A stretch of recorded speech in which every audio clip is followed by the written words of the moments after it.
இதெல்லாம் அப்படி கொஞ்சம் கொஞ்சமாக கண்டுபிடிச்சிட்டு வந்திருக்கிறாங்க. அந்த புல்லை வந்து கச்சிதமாக நறுக்க வேண்டியது, நல்லா பதப்படுத்த வேண்டியது, அதுக்கப்புறம் அதில் எழுத வேண்டியது, அவ்வளவுதான். பேப்பருங்கிற சொல்லே இந்த பேப்பைரஸ் அப்படிங்கிறதுலேருந்து வந்தது தான். அதுக்கப்புறம் தான் காகிதம் வந்தது. இதை முதல்ல சீன நாட்டில் தான் கண்டுபிடிச்சாங்க. அது வந்த பிறகு அச்சு எந்திரம் கண்டுபிடிக்க வேண்டிய அவசியம் ஏற்பட்டது. அதை கண்டுபிடிச்சவர் ஜெர்மானிய அறிவியல் அறிஞர் ஜான் கூட்டன்பர்க். அச்சுக்கலைக்கு அடித்தளம் அமைச்சவர் அவர் தான். ஜெர்மனியில் மெயின்ஸ் அப்படிங்கிற ஊரில் 1399 பிறந்தார். அவரோட மாமன் ஒருத்தர் உலோக வேலையில் வல்லவர். அவர்கிட்ட அந்த வேலையை கற்றுக்கிட்டார். அதோட வைர கற்களை வந்து பட்டை தீட்டுறதுலேயும் ரொம்ப தேர்ச்சி பெற்றிருந்தார். இளம் வயசுலேயே சும்மா இருக்க மாட்டாராம். எதை செஞ்சாலும் அதை திறமையாக செய்வாராம். அவர் தான் முதல்ல மர அச்சு எழுத்துக்களை உருவாக்கினார். அது மேலே மை தடவி பிரதிகள் எடுத்தார். அதுக்கப்புறம் உலோக எழுத்துக்கள், முதல்ல காரியம், அப்புறம் இரும்பு, அப்புறம் கலப்பு உலோகம், பிறகு அச்சடிக்கிறதுக்கு எந்திரம் ஒன்றையும் உருவாக்கினார். முதல்ல பைபிள் அச்சடித்தார். 1468 அவர் இறந்து போனார். 16ஆம் நூற்றாண்டில் மேலை நாடுகளிலிருந்து மர எழுத்துக்களை கொண்டுகிட்டு வந்து தமிழ்நாட்டில் கிறிஸ்தவ நூல்களை அச்சிட்டாங்க. அப்போல்லாம் வந்து அச்சகங்கள் வந்து போதிய அளவுக்கு இங்கே இல்லை. அதுக்கு என்ன காரணம்னா, இந்தியர்கள் வந்து அச்சகங்களை நடத்தக்கூடாது அப்படின்னு சட்டம். 1835 வரைக்கும் அந்த சட்டம் வந்து நடைமுறையில் இருந்தது. இந்த நிலைமையில் அங்கேயும் இங்கேயுமா 1-2 அச்சகங்கள் ஆரம்பமாச்சு. 1713 தரங்கம்பாடியில் லூத்தரன் மிஷன் அச்சகம், அதே ஆண்டில் சென்னையில் SPCK அச்சகம். இது ரெண்டும் தான் இந்தியாவில் முதல்ல தொடங்கப்பட்ட அச்சகங்கள். ஆட்டுத்தோல்லையும் ஓலைச்சுவடியிலையும் எழுதப்பட்ட எழுத்துக்கள் இன்றைக்கி எங்கேயோ போயிட்டுது. ஆனால் நம்ம ஊரில் எழுத்தாளர்கள் நிலைமை தான் ஒன்றும் சொல்லிக்கிறது மாதிரி இல்லை. நம்ம ஆள் ஒருத்தர் சொன்னார், சார், நான் சொந்தத்தில் ஒரு அச்சாஃபீஸ் வச்சுருந்தேன், இப்போவும் வச்சுருக்கிறேன். அதனால் என்னுடைய படைப்புகளை புத்தகமாக வெளியிடுறதில் எனக்கு ஒன்றும் கஷ்டம் இல்லை. வருஷத்துக்கு ஒரு புத்தகம் எழுதி வெளியிட்டுருவேன். 15 வருஷமாக இலக்கிய உலகத்துக்கு இப்படி சேவை செஞ்சுக்கிட்டு வர்றேன். ஆனால் இந்த வருஷம்தான் வாசகர்கள் வந்து எனக்கு பாராட்டு விழா நடத்தியிருக்கிறாங்க அப்படின்னார். இந்த வருஷம் அப்படி என்ன விசேஷம் அப்படின்னு கேட்டோம். இந்த வருஷம்தான் நான் எந்த புத்தகம் எழுதி வெளியிடாமல் இருந்தேன், அதுக்காகத்தான் எனக்கு இந்த பாராட்டு விழா அப்படின்னார். ஒரு நண்பர் இருக்கார், எப்போ பார்த்தாலும் கையில் ஒரு புத்தகம் இருக்கும். புத்தகம் இல்லாமல் எங்கேயும் புறப்பட மாட்டார். எதுக்காக இப்படி எடுத்துகிட்டு போகிறீங்க அப்படின்னு கேட்டால், எனக்கு இது ஒரு நல்ல நண்பன் மாதிரி. இந்த காலத்தில் எங்கே போனாலும் காத்திருக்க வேண்டியிருக்கு. அது மாதிரி சமயத்தில் நான் வந்து நண்பன் கூட பேசிக்கிட்டு இருப்பேன் அப்படிம்பாரான்.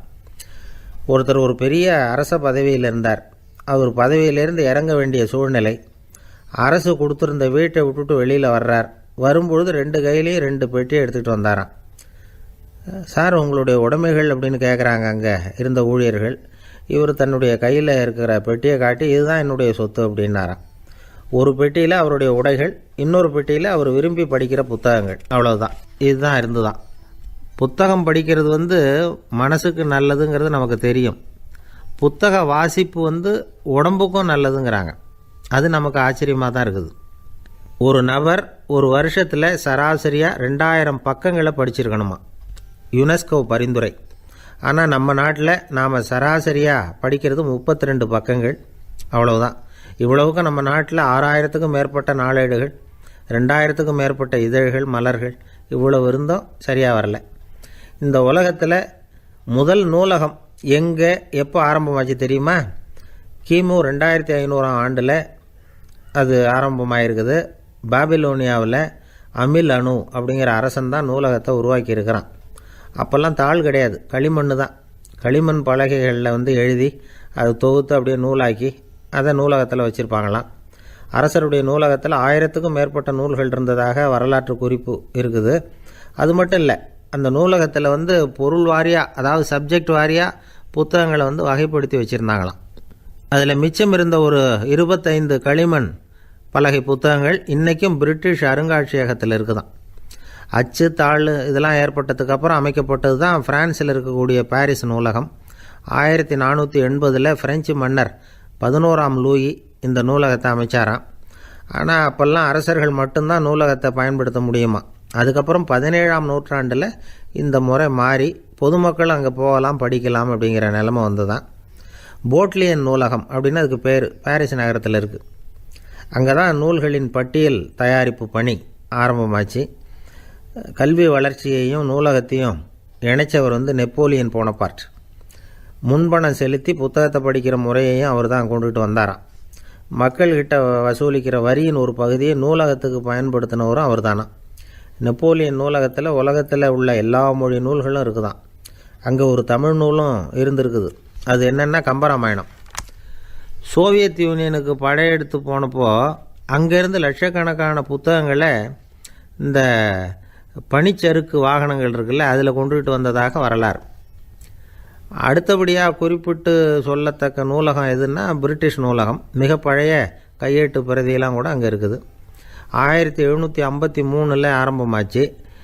அதில் உள்ள நூல்களை வந்து வரிசையாக அடுக்கினா 180 கிலோமீட்டர் நீளத்துக்கு வருமா. மிகப்பெரிய நூலகம் அமெரிக்க தலைநகர் வாஷிங்டனில் இருக்குதான். இந்தியாவை பொறுத்த வரைக்கும் பெரிய பழைய நூலகம் எதுன்னா கல்கத்தா நூலகம். எல்லா இந்திய மொழி நூல்களும் இங்கே உண்டு.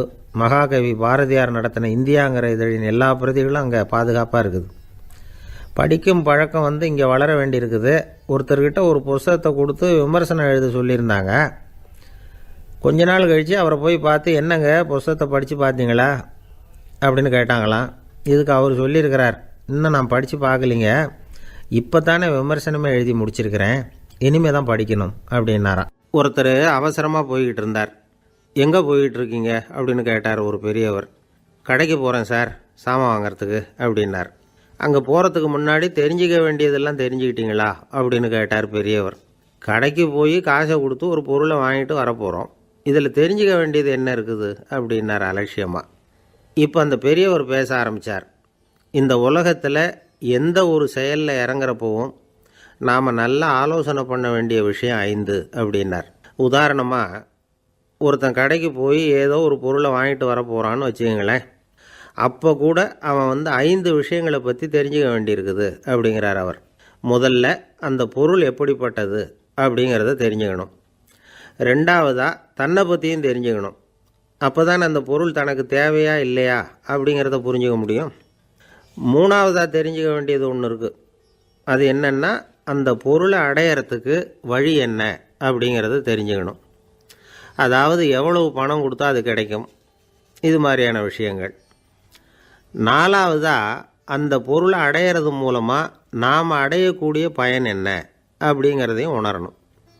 அஞ்சாவது, அந்த பொருளை அடையிறதுல இருக்கக்கூடிய தடை எது அப்படிங்கிறதையும் நாம் தெரிஞ்சுக்கணும். பெரியவர் பேசுகிறது ஏதோ தத்துவம் மாதிரி தெரியுது இல்லையா? தத்துவம்தான். அதாவது இப்படி உலகியல் வாழ்க்கையில் சின்ன சின்ன விஷயங்கள்லேயே நாம் 5 விஷயங்களை தெரிஞ்சுக்க வேண்டியிருக்குது. அது ரொம்ப அவசியமாக இருக்குது. பேரின்ப நிலைன்னு சொல்கிறாங்கள்ல, அது மாதிரி பெரிய சமாச்சாரங்கள்லேயும் இந்த 5 விஷயங்களை நாம் தெரிஞ்சுக்க வேண்டியிருக்குது. அதுக்கு பேர் என்னென்னா அர்த்த பஞ்சகம்.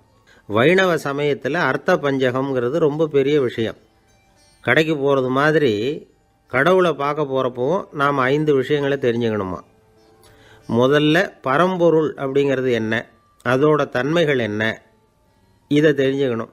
இதுக்கு பேர் என்னென்னா பரமாத்ம ஸ்வரூபம் அப்படின்னு பேர்.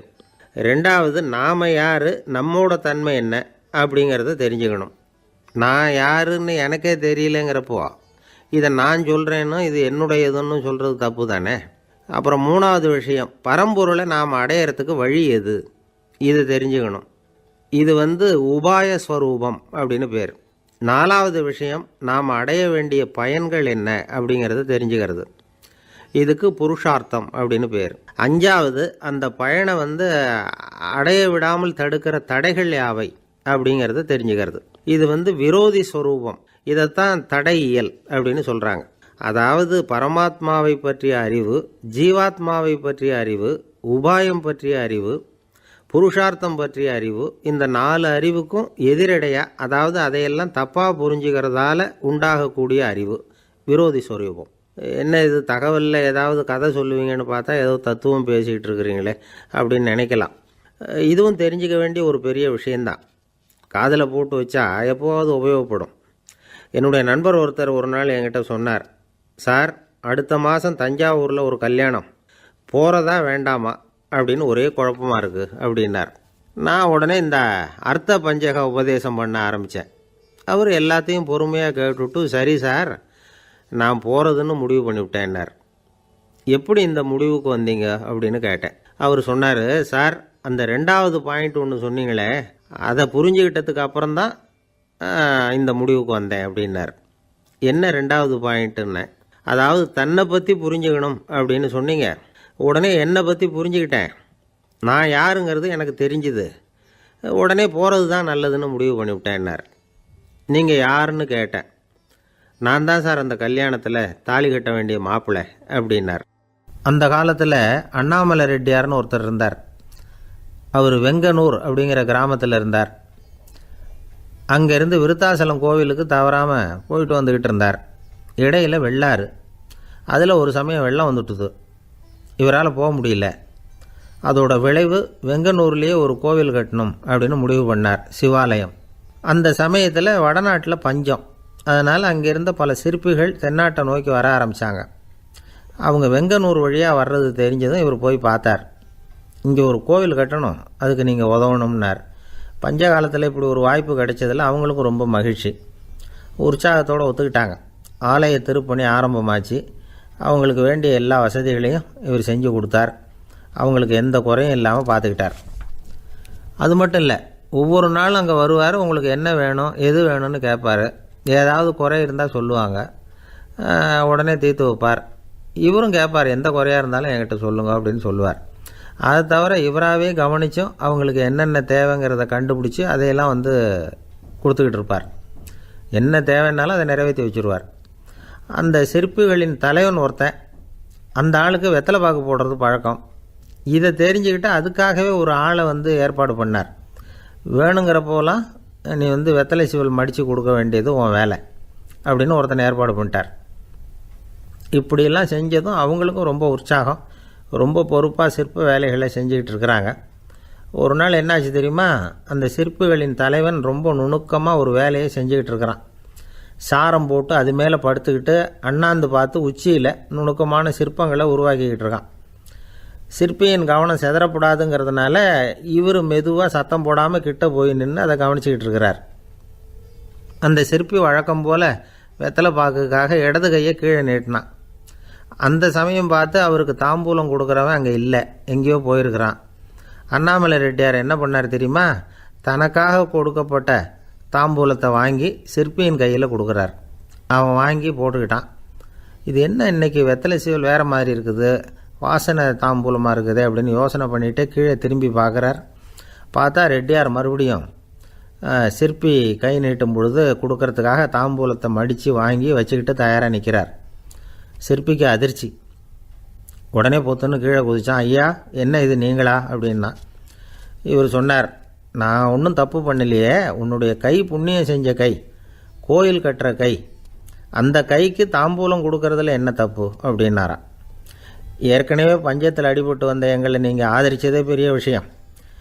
இந்த செயல் என்னை ஒரு பெரிய கடனாளி ஆக்கிவிட்டுது. ஐயா, எங்களுக்கு உணவு உடை இதை மட்டும் நீங்கள் கொடுத்தா போதும், ஊதியம்னு எதுவும் வாங்க மாட்டோம் அப்படின்னு நானும். அந்த சிற்பி எவ்வளோ வற்புறுத்தியும் எதுவும் வாங்கிக்கலையாம். இந்த செய்தியை தமிழ் தாத்தா டாக்டர் ஊவேசா சொல்லியிருக்கிறார். அந்த காலத்தில் எப்படிப்பட்டவங்கள்லாம் வாழ்ந்துருக்கிறாங்க பாருங்கள். இந்த காலத்தில் ஒருத்தர் கோவில் கட்டினார், வேலை செய்கிற எல்லாருக்கும் சாப்பாடு போடுவார். சிற்ப வேலை செஞ்சுட்டு சாப்பிட வர்ற ஒவ்வொருத்தர் கையையும் அன்பாக பிடிச்சி முத்தம் கொடுத்து உள்ளே அனுப்புவார். அந்த கைகளுக்கு நீங்கள் கொடுக்குற மரியாதையாது அப்படின்னு கேட்டாங்க. அது இல்லைங்க, ஏற்கனவே முதல் பந்தியில் சாப்பிட வந்தவன் மறுபடியும் வர்றானான்னு கண்டுபிடிக்கிறதுக்காக கையை பிடிச்சி மோந்து பார்க்குறேன் அப்படின்னாராம் அவர். பிரம்மத்தை அறிந்தவன் பிரம்மமாகிறான் அப்படின்னு ஒரு பெரியவர் பேசினார் ஒரு கோவிலில். தைத்திரிய உபனிஷத்து அப்படி சொல்லுதான். இதை கேட்கும் பொழுது நமக்கு ஒரு சந்தேகம் வரும். அது எப்படி? பிரம்மத்தை அறிந்தவன் பிரம்மம் ஆகிறான்னா, சிங்கத்தை அறிந்தவன் சிங்கம் ஆகிறானா, தோசையை அறிந்தவன் தோசை ஆகிறானா? இப்படிப்பட்ட சந்தேகம் நமக்கு வர்றதில் ஒன்றும் ஆச்சரியம் இல்லை. இது இயற்கை. இதுக்கும் அந்த பெரியவரே பதில் சொல்கிறார். சிங்கம் வேற, நாம் வேற. அதனால் சிங்கத்தை அறிந்தவன் சிங்கமாக மாட்டான். ஆனால் பிரம்மம் வேற, நாம் வேற இல்லை. அதனால் பிரம்மத்தை அறிந்தவன் பிரம்மமாகிறான் அப்படிங்கிறது அவரோட விளக்கம். மனிதன் அவன்தான் தான் பிரம்மங்கிறது தெரியாதனால தான் அதை வேறு எங்கேயோ தேடிட்டு இருக்கிறான். கடைசியில் அது தான் தாங்கிறது புரிஞ்சுக்கிற பொழுது அவன் பிரம்மம் ஆயிடுறான். இதை விளக்கிறதுக்கு ஒரு உபநிஷத்து கதையே இருக்குது. நமக்கு தெரிஞ்ச கதை தான், ஆனால் அதை வேறு விதமான அர்த்தத்தில் விளையாட்டாக சொல்லிகிட்டு இருக்கிறோம். ஒரு சமயம் ஒரு 10 நண்பர்கள் ஒரு காட்டு வழியாக போய்கிட்டு இருக்கிறாங்க. குறுக்க ஒரு நதி, அதை கடந்து அடுத்த பக்கம் போகணும். எல்லோரும் ஒரு வழியாக கடந்து அடுத்த கரைக்கு போய் சேர்ந்துட்டாங்க. அங்கே போய் சேர்ந்ததுக்கப்புறம் எல்லோரும் பத்திரமா வந்து சேர்ந்துட்டோமா அப்படின்னு தெரிஞ்சுக்கிறதுக்காக எண்ணி பார்க்குறான் அந்த கூட்டத்து தலைவன். அவங்க மொத்தம் 10 பேர். ஆனால் அவன் எண்ணி பார்க்குறப்போ 9 தான் வருது. ஏன்னா அவன் தன்னை விட்டுவிட்டான். எதிரில் நிற்கிறவங்கள மட்டுமே எண்ணுறான். ஐயோ 10வது ஆள் எங்கேங்கிறான், பதறான். சரி நீ இரு, நான் எண்ணி பார்க்குறேன்னு சொல்லிவிட்டு இன்னொருத்தன் வந்து எண்ணுறான். அவனும் தன்னை விட்டுட்டு எண்ணுறான். 9 தான் வருது. எல்லோரும் கொய்யோ முறையோன்னு கத்த ஆரம்பிச்சிட்டாங்க. அந்த சமயத்தில் ஒரு பெரியவர் அந்த பக்கமாக வர்றார். என்ன விஷயம்னு விசாரிக்கிறார். 10வது ஆளை 6 அடிச்சுட்டு போட்டுது அப்படின்னு சொல்லி இவங்க அழறாங்க. சரி அழாதீங்க அப்படின்னு சொல்லி அந்த தலைவனை பார்த்து இப்படி வாங்குறார். வர்றான். இப்போ எனக்கு முன்னாடி ஒரு தரம் எண்ணு பார்க்கலாம்ங்கிறார். 1 2 3ன்னு ஆரம்பித்து 9ல் வந்து முடிக்கிறான். உடனே பெரியவர் நீ தான் அந்த 10வது ஆள் அப்படிங்கிறார். இது உண்மை. நாம் தான் நம்மளை வேறு எங்கேயோ தேடிகிட்டு இருக்கிறோம். நாம் எங்கேயோ தேடிகிட்டு இருக்கிறோமே, அந்த பிரம்மம் நாம் தான். இப்படி ஒரு பெரிய உண்மையை விளக்கிறதுக்காக தான் அப்படி ஒரு கதை சொல்லப்பட்டது. ஆனால் அதை வந்து நாம் வேறு விதமாக வேடிக்கையாக உபயோகப்படுத்திக்கிட்டு இருக்கிறோம். எப்படி தெரியுமா? ஒரு ஆத்தங்கரையில் ஒரு 10 பேர் முழிச்சுக்கிட்டே நின்றுக்கிட்டு இருந்தாங்களாம். அந்த பக்கமாக வந்த ஒருத்தன் ஏன் இப்படி முழிச்சுக்கிட்டு நிற்கிறீங்கன்னு கேட்டிருக்கிறான். எங்களுக்கு நீச்சல் தெரியாது, நாங்கள்லாம் அடுத்த கரைக்கு போய் சேரணும் அப்படின்னு நாங்களாம். சரி நான் கொண்டுட்டு போய் விடுறேன். எல்லாரும் அக்கறைக்கு போய் சேர்ந்த உடனே ஆளுக்கு ₹1 வீதமாக மொத்தம் ₹10 எனக்கு கொடுக்கணும் அப்படின்ட்டுருக்கான் இவன். சரின்னு ஒத்துக்கிட்டாங்க. இவன் ஒவ்வொருத்தராக கையை பிடிச்சி மெதுவாக ஆற்றுல இறக்கி அழைச்சிட்டு போயிட்டான். 9 பேரை கரை சேர்த்துட்டான். 10வது ஆள் பாதி ஆற்றுல போயிட்டு இருக்கிறப்போ திடீர்னு வெள்ளம் வந்துட்டுது. புடி நழுவி போச்சு. கையை விட்டுட்டான். வெள்ளம் அடிச்சிட்டு போட்டுது. அழைச்சிட்டு வந்தவன் நீச்சல் அடித்து தடுமாறி கரைக்கு வந்து சேர்ந்துட்டான். கரையில் இருந்தவங்களுக்கு இந்த விஷயம் தெரியாது. இருந்தாலும் இவன் உடம்பு பூரா நனைஞ்சி கொஞ்சம் அதிகமாக மூச்சு வாங்க நின்றுக்கிட்டு இருந்தானா, ஏன் இப்படி மூச்சு வாங்குது, என்ன விஷயம் அப்படின்னு கேட்டாங்களாம். அதுக்கு இவன் கொஞ்சமாக அலட்டிக்காமல் சொன்னானா, வேறு ஒன்றும் இல்லை, நீங்கள் கொடுக்க வேண்டிய ₹10ல் ₹1 குறைஞ்சி போச்சு அவ்வளவுதான் அப்படின்னானா. ஒரு ஆள் ராமகிருஷ்ணரை தேடி வந்தான். அவன் கையில் 1000 பொற்காசுகள் வச்சுருந்தான். அதை அவர்கிட்ட கொடுத்து இதை ஏற்றுக்கணும் அப்படின்னு ரொம்ப பணிவாக கேட்டுக்கிட்டான். அவர் பார்த்தார், இது எனக்கு தேவையில்லை, ஆனாலும் உன்னுடைய மனசை புண்படுத்துறதுக்கு நான் விரும்பலை, அதனால் நீ கொடுக்குறத வாங்கிக்கிறேன்னார். வாங்கிக்கிட்டார். அப்புறம் கேட்டார், இதை பாரு, இனிமேல் இதெல்லாம் என்னுடையது தானே அப்படின்னார். ஆமாம், அதையெல்லாம் நான் உங்களுக்கே கொடுத்துட்டேன்னா அவன். சரி, இப்போ நீ எனக்காக ஒரு காரியம் பண்ணணும்னார். என்ன செய்யணும்னு சொல்லுங்கன்னா, இந்த நாணயங்களையெல்லாம் எடுத்துக்கிட்டு போய் கங்கை நதியில் எரிஞ்சுட்டு வா அப்படின்னார். இவனுக்கு அதிர்ச்சியாக போச்சு. என்ன பண்ணுறது, இனிமேல் அது முடியாதுன்னு சொல்ல முடியாது. ஏன்னா அந்த நாணயங்களையெல்லாம் அவருக்கே கொடுத்துட்டான். இனிமேல் அதெல்லாம் இவனுடையது இல்லை. பேசாமல் அவ்வளோவே அள்ளிக்கிட்டு ஆத்தங்கரைக்கு போனவன் ரொம்ப நேரம் திரும்பியே வரல. ராமகிருஷ்ணருக்கு சந்தேகம், என்ன ஆச்சு அந்த மனுஷனுக்கு, காசுகளோடு அந்த கங்கையில் குதிச்சுட்டானா, போகும்பொழுதே ஒரு மாதிரியாக தான் போனான், போய் என்னன்னு பார்த்துட்டு வாங்க அப்படின்னார். அங்கே இருந்த ஒருத்தர் ஓடி போய் பார்த்தார். அவர் போய் பார்க்கும்பொழுது அவன் அங்கேயே இருந்தான். அதுக்கப்புறம் அவர் திரும்பி வந்தார். வந்து விவரத்தை சொன்னார். அதாவது அவன் கங்கை கரையில் உட்காந்துக்கிட்டு ஒவ்வொரு நாணயமாக 1 2ன்னு எண்ணி வீசிக்கிட்டு இருக்கிறான். அவனை சுற்றி ஒரு கும்பல் நின்றுக்கிட்டு அவனை தடுத்துக்கிட்டு இருக்குது அப்படின்னு விவரத்தை சொன்னார் போயிட்டு வந்தவர். இதை கேட்டதும் ராமகிருஷ்ணரே புறப்பட்டு அங்கே போனாராம். என்ன இப்படி பண்ணிகிட்ருக்கிற, நான் உன்னை அந்த நாணயங்களை கங்கையில் வீசி எறிய சொன்னேன், நீ ஏன் அதை எண்ணிக்கிட்டு இருக்கிற அப்படின்னார்.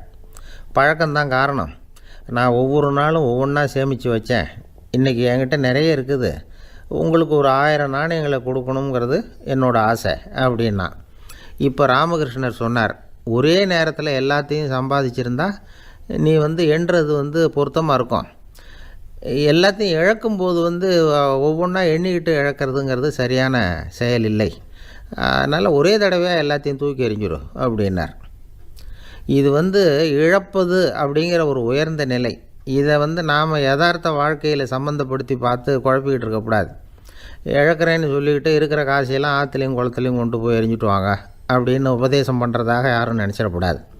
இதில் நாம் புரிஞ்சிக்க வேண்டியது என்னென்னா, எதையாவது ஒன்றை இன்னொருத்தருக்கு கொடுக்கணும் அப்படின்னு விருப்பப்பட்டால் அதை மனப்பூர்வமாக கொடுத்துட்டு அதையே நினச்சிக்கிட்டு இருக்கக்கூடாது. நம்மால் ஒருத்தர் ஒரு 100 ரூபா நோட்டை தன்னுடைய நண்பர் ஒருத்தர்கிட்ட கொடுத்து, இது உனக்கு தான் வச்சுக்கோ அப்படின்னார். அவர் பார்த்தார், இது இனிமேல் எனக்கு தானே சொந்தம் அப்படின்னார். ஆமான்னார் அவர். அப்படின்னா எனக்காக நீ ஒரு உதவி செய்யணும்னார். சொல்லுங்கள் செய்கிறேன்னார் அவர். இந்த 100 ரூபா நோட்டை தீ வச்சு கொளுத்தி விடுன்னார். இவர் அதிர்ச்சியாகி அவரை பார்த்தார். இப்போ அவர் சொன்னார், நீ எனக்கு அன்பாக கொடுத்தது இது, இந்த நோட்டு கள்ள நோட்டுங்கிறது எனக்கு முன்னாடியே தெரியும், சீக்கிரம் கொளுத்தி விடு, அதுதான் நம்ம 2 பேருக்குமே நல்லது அப்படின்னாராம் அவர். ஏங்க எங்கே போயிட்டு வரீங்க அப்படின்னு கேட்டேன் எனக்கு வேண்டப்பட்ட ஒருத்தரை பார்த்து. ஆஸ்பத்திரிக்குன்னார். எந்த ஆஸ்பத்திரிக்குன்னே? மாட்டு ஆஸ்பத்திரிக்குன்னார். என்ன விஷயம்னே? மாமனாருக்கு உடம்பு சரியில்லை, அதுதான் மாட்டு ஆஸ்பத்திரிக்கு போயிட்டு வரேன்னார்.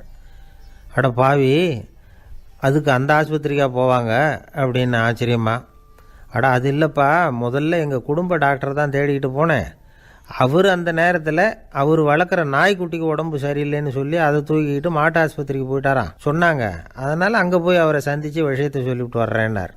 அப்புறம் தான் எனக்கு கொஞ்சம் நிம்மதியாக இருந்தது. பொதுவாக நமக்கு தெரிஞ்ச வரையில் டாக்டர்கள் 2 வகை. நமக்கு வைத்தியம் பண்ணுற டாக்டர்கள் ஒரு வகை, நம்மக்கிட்ட இருக்கிற ஆடு மாடு கோழிக்கு வைத்தியம் பண்ணுற டாக்டர்கள் ஒரு வகை. இப்போ தான் எனக்கு தெரியும் இன்னொரு வகையான டாக்டர்களும் உண்டுங்கிறது. அது யாருன்னா, பூச்சிகளுக்கு வைத்தியம் பண்ணுற டாக்டர்கள், அதாவது பூச்சி டாக்டர்கள். வெளிநாடுகளில் அப்படிலாம் கூட சில பேர் இருக்கிறாங்க. பிரிட்டனில் யார்க்ஷயர் வட்டாரத்தில் ராதர்ஹாம் அப்படின்னு ஒரு ஊர். அங்கே ஒரு விலங்கியல் மருத்துவர், பேர் டாக்டர் லான்ஸ் ஜெப்சன். அவர் ஆஸ்பத்திரி வாசலில் பார்த்தீங்கன்னா தினமும் நிறைய பேர் நின்றுக்கிட்டு இருப்பாங்க. கையில் கண்ணாடி குடுவை, தகர டப்பா இப்படி ஏதாவது இருக்கும். அதுக்குள்ளே ஏதாவது பூச்சிகள் இருக்கும். அதுக்கு வைத்தியம் பண்ணுறதுக்காக வந்தவங்க தான் அவங்கெல்லாம். சிலந்தி பூச்சி, பல்லி, தேளு, பாம்பு இப்படி ஏதாவது இருக்கும். பொழுதுபோக்காக சில பேர் நாய், பூனை, கிளி, மைனா, புறா இப்படி ஏதாவது வளர்க்குறாங்கல்ல, அது மாதிரி இப்போல்லாம் தேளு, பல்லி, பாம்பு, பூச்சி இதையெல்லாம் வளர்க்க ஆரம்பிச்சிட்டாங்களாம். இது ஒரு புது ஃபேஷன். இப்போ கூண்டுக்குள்ளே டப்பாக்குள்ளே போட்டு வளர்க்குறது, அதுக்கு ஏதாவது நோய் வந்துட்டுதுன்னா வைத்தியம் பண்ணுறதுக்கு டாக்டர்கிட்ட வந்துட வேண்டியது, இப்படி இந்த பழக்கம்லாம் நிறையா வந்துட்டுது. ரத்தம் உறிஞ்சிற அட்டைகள் கூட இவங்ககிட்ட வைத்தியத்துக்கு வருதான். சிலந்திகளில் செங்கால் சிலந்தின்னு ஒரு வகை. மத்திய அமெரிக்க காடுகளில் இது அதிகம். சிலந்திகள்லேயே ரொம்ப விலை உசந்தது இந்த ரகம்தான். கால்களில் சிவப்பு கோடுகள் இருக்கும். இந்த இனம் இப்போ குறைஞ்சிக்கிட்டே வர்றதுனால சர்வதேச விதிகளின்படி இவற்றின் ஏற்றுமதி இறக்குமதிக்கு தடை விதிக்கப்பட்டிருக்குது. அதனால் இதை வளர்க்குறவங்க வீட்டுக்குள்ளேயே இனவிருத்தி மூலமாக பெருக்கி விற்பனை பண்ணிட்டு வராங்களாம். அந்த வகை சிலந்திகள் தான் இப்போ வைத்தியத்துக்கு அதிகமாக வருதான். சரி, இதுக்கெல்லாம் எப்படி வைத்தியம் பண்ணுறாங்க? முதல்ல அதை குளிர்பதன பெட்டியின் வழுவழுப்பான சுவரில் விட்ட உடனே அதெல்லாம் மெதுவாக இறங்கி வரும். அப்போ அதன் நோயை கண்டுபிடிக்கிறது சுலபம். அப்புறம் அதுக்கு கிருமிகளை கொல்லக்கூடிய மருந்துகளையோ வலி நிவாரண மருந்துகளையோ கொடுப்பாங்க. கால் உடைஞ்ச சிலந்திகளுக்கு பசையை கொண்டு ஆப்ரேஷன் பண்ணுவாங்க. சில சிலந்திகளுக்கு உடைஞ்ச காலை எடுத்துட்டா புதிய கால் வளர்ந்துடும். சிலந்திகளை மனிதர்கள் கையில் எடுக்கிறப்போ அது பயந்து போய் கீழே குதிக்குது. அதனால் கால் உடஞ்சி விடுது, இல்லைன்னா வயிறு சேதமடையுது. அந்த நிலைமையில் வர்ற சிலந்திகளுக்கு மயக்க மருந்து கொடுத்து ஆப்ரேஷன்லாம் கூட பண்ணுறாங்களாம். பார்த்தீங்களா பூச்சிகளுக்கு வந்த வாழ்வே. நம்ம ஊர்லேயும் வீடுகளில் பூச்சிகள் வளர்க்குறது உண்டு. ஒருத்தர் வந்தார், எனக்கு 3000 கரப்பாம்பூச்சி அவசரமாக தேவைப்படுது, எங்கே கிடைக்கும்னு கேட்டார். கரப்பாம்பூச்சியா? அது என்னத்துக்குன்னு கேட்டோம். அது வேறு ஒன்றும் இல்லை, நான் குடியிருக்கிற வாடகை வீட்டை காலி பண்ண போகிறேன்.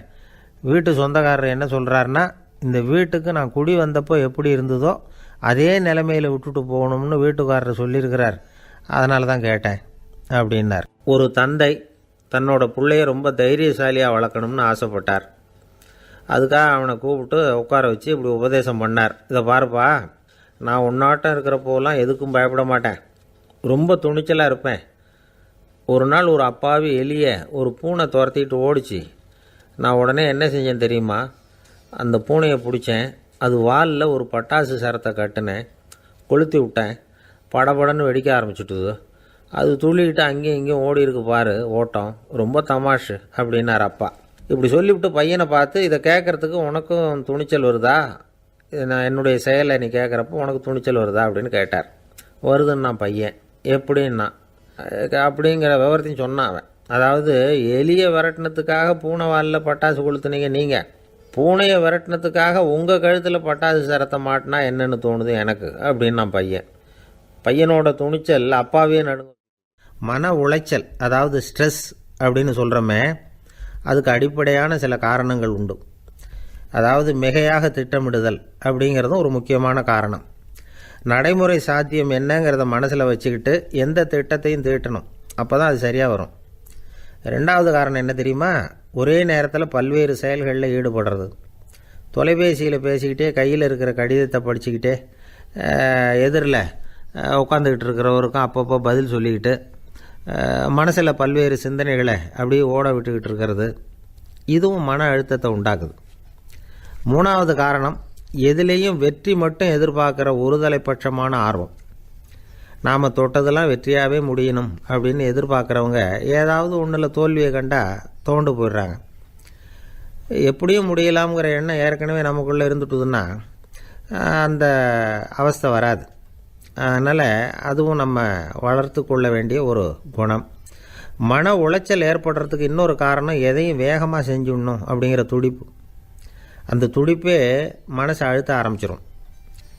எந்த ஒரு காரியத்திலையும் தாமதமோ இடையூறோ ஏற்பட்டால் அதை பொறுத்துக்கிற மனப்போக்கம் வேணும். அது இல்லாதவங்க அழுத்தத்துக்கு ஆளாயிடுறாங்க. சில பேர் வேலைன்னு எந்த நேரம் பார்த்தாலும் வேலையே கதின்னு கிடப்பாங்க. பொழுதுபோக்குக்கோ உடற்பயிற்சிக்கோ குடும்பத்தில் உள்ளவங்க அல்லது நண்பர்கள் கூட கலந்துரையாடவோ கொஞ்சம் கூட நேரம் ஒதுக்க மாட்டாங்க. இந்த சுபாவம் மன அழுத்தத்தை உண்டு பண்ணும். இதையெல்லாம் புரிஞ்சுக்கிட்டு அதிலிருந்து விடுபடுறது எப்படின்னு யோசிக்கணும். வல்லுநர்கள் இது தொடர்பாக சில யோசனைகளை சொல்லி வச்சுருக்கிறாங்க. அது என்னென்னா, வாழ்க்கைங்கிறது பிரச்சனைகளால் பின்னப்பட்ட ஒன்று. அது எப்போவுமே முடிவடையாத ஒரு தொடர்கதை அப்படிங்கிறத முதல்ல நாம் புரிஞ்சுக்கணும். ஒரே நேரத்தில் ஒரு காரியத்தில் மட்டுமே நாம் கவனம் செலுத்தணும். அடுத்தவங்க காரியத்தில் தலையிடக்கூடாது. எதையும் பேச ஆரம்பிக்கிறதுக்கு முன்னாடி நம்மை நாமே கேட்டுக்க வேண்டிய கேள்வி 2. 1, நான் சொல்ல போகிறது ரொம்ப முக்கியமானதா? 2வது, நான் சொல்கிறத அவங்க கேட்குறதுக்கு ஆசைப்படுறாங்களா? நான் பேசுகிறதுக்கு அது சரியான நேரம் தானா? இதை யோசித்து பார்த்ததுக்கப்புறம் எதையும் பேச ஆரம்பிக்கணும். முடிஞ்ச அளவுக்கு வளைந்து போகிற சுபாவத்தை வளர்த்துக்கணும். நம்ம நேரம் விலை மதிப்பு இல்லாதது, அதை வீணாக்கக்கூடாது. சிரிக்க தெரியலனாலும் பரவாயில்ல, முகத்தில் கொஞ்சம் புன்முறுவலாவது காட்டணும். இதெல்லாம் ரொம்ப முக்கியம். அடுத்தவங்க ஏதாவது செஞ்சால் உடனே நன்றி சொல்ல மறக்கக்கூடாது. தினமும் கொஞ்சம் நேரத்தை தனிமையில் செலவு பண்ணணும். மன உளைச்சலிருந்து விடுபடுறதுக்கு 3 முக்கிய வழிகள் சொல்கிறாங்க. அதை சுருக்கமாக ரெட் அப்படின்னு சொல்கிறாங்க. RED ஆங்கில எழுத்தில். அந்த முதல் எழுத்து R, அது என்னென்னா ரிலாக்ஸேஷன், அதாவது இடை ஓய்வு. 2வது E எக்ஸர்சைஸ், உடற்பயிற்சி. 3வது டயட், திட்டமிட்ட உணவு முறை. அதனால் தியானம், மூச்சு பயிற்சி இதெல்லாம் இந்த இடை ஓய்வுக்கு வழிகள். எந்த வேலையையும் தொடர்ந்து செய்யக்கூடாது. எல்லார்கிட்டையும் கலகலப்பாக பழகணும். மாதத்துக்கு ஒரு நாளாவது குடும்பத்தோடு வெளியில் போயிட்டு வரணும். சுலபமான உடற்பயிற்சிகளை செய்யலாம். உடற்பயிற்சிங்கிறது நமக்காக நாம் செய்கிற ஒரு நீண்டகால முதலீடு அப்படின்னு சொல்லுவாங்க. அதாவது லாங் டேர்ம் இன்வெஸ்ட்மெண்ட்டாக. அளவோடு சாப்பிட்ணும், மெதுவாக சாப்பிட்ணும். இதெல்லாம் கொஞ்சம் மனசில் வச்சுக்கிட்டு நடந்துக்கிட்டால் மகிழ்ச்சியாக வாழலாம். சில பேர் சாப்பாட்டு விஷயத்தில் ரொம்ப அக்கறை எடுத்துக்கிறது உண்டு. ஒரு குண்டு ஆசாமி சாப்பிட உட்காந்தார். முதல்ல ஒரு மாத்திரை சாப்பிட்டார். எதுக்குன்னு கேட்டோம். பசி எடுக்கிறதுக்குன்னார். சாப்பிட்டு முடித்தார். பிறகு மறுபடியும் ஒரு மாத்திரை சாப்பிட்டார். இது எதுக்குன்னு கேட்டோம். சாப்பிட்டது ஜீரணமாகறதுக்கு அப்படின்னார். ஒரு ஆஃபீஸில் வேலை பார்க்குற ஒருத்தர் ஏதோ தப்பு பண்ணிவிட்டார். உடனே மேல் அதிகாரி அவரை கூப்பிட்டு அனுப்புனார். நீ செஞ்சது தப்புன்னார் கோபமாக. இது ஒரு ரகம். சில அதிகாரிகள் இப்படி நீங்கள் செஞ்சது தப்புன்னு சொல்கிறதில்ல, நீங்கள் செஞ்சது சரி அப்படின்னு சொல்கிறதில்ல. எப்படி சொல்லுவாங்கன்னா, நீங்கள் செஞ்சது சரியில்லைன்னு நான் நினைக்கிறேன் அப்படின்னு சொல்லுவாங்களாம். அதாவது சில பேர் நீங்கள் செஞ்சது தப்புங்கிறாங்க, அதையே மாற்றி சொல்கிறாரு இவர், நீங்கள் செஞ்சது சரியில்லைன்னு நினைக்கிறேன். இது ரெண்டும் அர்த்தம் ஒன்று தான், இருந்தாலும் வார்த்தைகள் வித்தியாசம். நிர்வாக திறமை இல்லாத ஒரு அதிகாரி யூ ஆர் ராங் அப்படின்னு சொல்லுவாராம். நிர்வாக திறமை உள்ள அதிகாரியாக இருந்தால் அதையே கொஞ்சம் மாற்றி I think you are not correct அப்படிம்பாரான். இதுதான் வித்தியாசம். இருந்தாலும் வார்த்தைகளை உபயோகப்படுத்துகிற விதத்தை வச்சு தான் வேலை நல்லா நடக்கிறதும் நடக்காததும் இருக்குது. விவரம் தெரிஞ்சவங்க என்ன சொல்கிறாங்க தெரியுமா? Be a leader not a boss அப்படிங்கிறாங்க. ஒரு லீடராக பாஸாக இருக்காதே அப்படிங்கிறாங்க. சரி, அப்படின்னா லீடருக்கும் பாஸுக்கும் வித்தியாசம் உண்டா அப்படின்னு கேட்டால் இருக்குன்னு சொல்கிறாங்க. லீடருங்கிறவர் வேறு, பாஸுங்கிறவர் வேறு. ஒரு லீடர் எப்படி நடந்துக்குவார், ஒரு பாஸ் எப்படி நடந்துக்குவார், இதை முதல்ல நாம் தெரிஞ்சுக்கணும். அவங்க எப்படி நடந்துக்குவாங்க அப்படிங்கிறதுக்கு சில விவரங்கள் இருக்குது. அதை கேட்டோம்னா நாம் புரிஞ்சுக்கலாம் அதை. அதாவது பாஸுங்கிறவர் விரட்டிக்கிட்டே இருப்பார், லீடருங்கிறவர் ஊக்கப்படுத்திக்கிட்டே இருப்பார். நாளைக்கு சாயந்தரத்துக்குள்ளே அந்த வேலையை செஞ்சு முடிக்கலைன்னா தொலைச்சி விடுவோம் தொலைச்சி அப்படிம்பார் அவர். இவர் எப்படி சொல்லுவார்னா, இது வரைக்கும் நீங்கள் செஞ்சுருக்கிற வேலை ரொம்ப அற்புதம் அப்படிம்பார். பாஸுங்கிறவர் அதிகாரத்தை நம்பி செயல்படுறவர், லீடருங்கிறவர் நல்லெண்ணத்தை நம்பி செயல்படுறவர். நம்மக்கிட்ட அதிகாரம் இருக்குது, பவர் இருக்குது, அதனால் காரியத்தை சாதிச்சுடலாம் அப்படின்னு நினைக்கிறவர் அவர். மற்றவங்கக்கிட்ட ஒரு நல்ல அபிப்பிராயத்தை சம்பாதிச்சுக்கிட்டு அது மூலமாக காரியங்களை சாதிக்கிறவர் இவர். பாஸுங்கிறவர் பயத்தை உண்டு பண்ணுவார், லீடருங்கிறவர் அன்பை பரவ செய்வார். அதை செய்யலைன்னா ஆடிட்டில் தகராறாயிடும், இது செய்யலைன்னா இன்க்ரிமெண்ட்டு கட் ஆகிடும், இப்படி ஏதாவது சொல்லி பயமுறுத்திக்கிட்டே இருப்பார் அவர். இவர் அப்படி இல்லை. உடம்பு இப்படி இருக்குது, வீட்டில் எல்லோரும் சௌக்கியமாக இருக்கிறாங்களா, ஆஃபீஸில் எல்லாம் வசதியாக இருக்குதா, நான் ஏதாவது உதவி செய்யணுமா அப்படின்னு அன்புக்கு முக்கியத்துவம் கொடுப்பார். பாஸுங்கிறவர் எதுக்கெடுத்தாலும் நான் சொல்லிகிட்டு இருப்பார், லீடருங்கிறவர் நாமன்னு சொல்லிகிட்டு இருப்பார். பாஸுங்கிறவர் தப்புக்கு காரணம் யாருன்னு பார்ப்பார், லீடருங்கிறவர் தப்பு என்னன்னு பார்ப்பார். இதுதான் ரெண்டு பேருக்கு வித்தியாசம். The boss shows who is wrong, the leader shows what is wrong அப்படின்னு சொல்லுவாங்க. இந்த காரியம் எப்படி செய்யப்பட்டிருக்கு அப்படின்னு தெரிஞ்சுக்கிறவர் பாஸ். இந்த காரியத்தை எப்படி செய்யணும்னு செஞ்சு காட்டுறவர் லீடர். பாஸுங்கிறவர் பணியாளர்களை திட்டுவார், லீடர் மரியாதைக்குரியவராக நடத்துவார், அதுக்குரியவராக அவர் நடந்துக்குவார். செய்கிற வேலையை ஒரு சுமையாக நினைக்க வைக்கிறவர் பாஸ், செய்கிற வேலையை ஒரு சந்தோஷமாக ஆக்கிறவர் லீடர். ஒரு முதலாளியாக இருக்கிறவர் அல்லது ஒரு நிர்வாகியாக இருக்கிறவர் இது மாதிரியான நுணுக்கங்களையெல்லாம் தெரிஞ்சு வச்சுக்கிறது நல்லது. ஒரு பாஸ் இருக்கார், அவர் ஒரு நாள் ரொம்ப பெருமையாக தன்னோட ஆஃபீஸை பற்றி பேசிக்கிட்டு இருந்தார். எனக்கு கீழே 200 பேர் வேலை செய்கிறாங்க சார், நான் ஒரு கோடு கிழிச்சா அவங்க அதை தாண்டாத அளவுக்கு நான் நடந்துக்கிறேன் சார் அப்படின்னார் அவர். அது எப்படி முடியுது உங்களால் அப்படின்னு கேட்டோம். நான் கோடே கிழிக்கிறதில்ல சார் அப்படின்னார். என்ன சார் உங்கள் பையன் என்ன செஞ்சுக்கிட்டு இருக்கிறான் இப்போது அப்படின்னு கேட்டார் ஒருத்தர். அடிக்கடி கண்ணாடி முன்னாடி நின்று அழகு பார்த்துக்கிட்டு இருக்கிறான் சார் அப்படின்னார் அப்பா. இளம் பருவம் இப்படி தான் இருக்கும், அதையெல்லாம் சாதாரணமாக நினச்சிடாதீங்க அப்படின்னார் அவர். என்ன சார் சொல்கிறீங்க, கண்ணாடி முன்னாடி நின்றுக்கிட்டு நேரத்தை வீணாக்கிக்கிட்டு இருக்கான், அதை ஒரு பெரிய விஷயமாக நான் நினைக்கணுமா அப்படின்னார் இவர். இளம் பருவத்தில் இளைஞர்களுக்கும் சின்ன பொண்ணுங்களுக்கும் அடிக்கடி கண்ணாடியில் பார்க்கணும்னு தோணும். அது வெறுமனே அழகு பார்க்குறது மட்டும் இல்லை, அவங்க தங்களையே தேடி கண்டுபிடிக்கிற ஒரு முயற்சி அது. இது ஒரு மனோதத்துவ விளைவு.